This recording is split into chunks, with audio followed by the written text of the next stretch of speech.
Saya Komandan Batalion B Pelopor Sat Brimob Polda Aceh beserta unsur TNI dan masyarakat. Kegiatan ini rutin kita laksanakan, kegiatan bersama dengan TNI. Kita bekerja sama dengan Pemda setempat. Pada kesempatan ini kita kebetulan melaksanakan korvi bersama masyarakat, TNI Polri dalam rangka menyambut bulan suci Ramadan.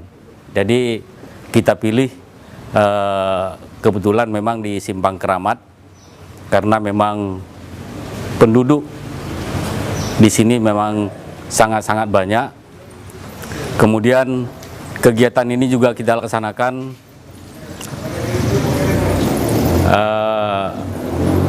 membersihkan masjid yang akan kita gunakan nanti pada saat taraweh. Mudah-mudahan kegiatan ini berjalan lancar. Kita juga didampingi oleh ada Pak Kecik, kemudian Bapak Camat Pak Iskandar.